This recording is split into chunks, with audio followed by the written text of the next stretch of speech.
Some best practice models that I think are really important, whether you're in an organisation or you're developing a project, is really to start by thinking about yourself.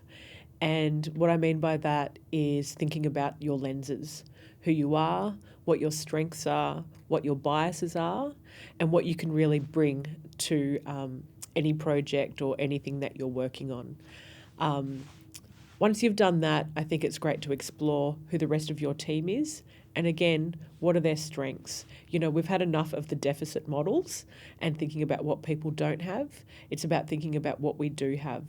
And in order to do that, when you're working with a community that maybe isn't your own, whether it's young people, First Nations, when you're not from that mob, I think it's really important to also build that sustainability, that longevity, and that means your succession planning. So right from the get-go, acknowledging that you're working yourself out of a job. And that can be really uncomfortable at start because we all have bills to pay.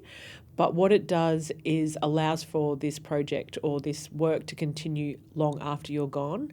And in my personal experience, what I've found is that I actually get headhunted for roles because people know that I leave. And so by creating that sustainability, by creating that succession planning, that the project or whatever work I'm doing long lives my capacity. And it also allows me to move on to the next role that interests me.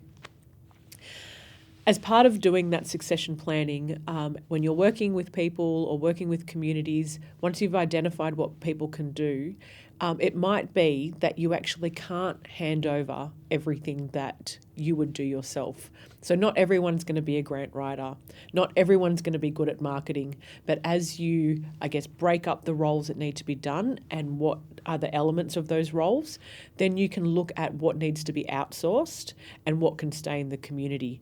And that doesn't mean that anyone's failed. You haven't failed in the handing over and the passing on of that information, and people haven't failed because they weren't able to do the same thing that you can. It's really about being strength-based.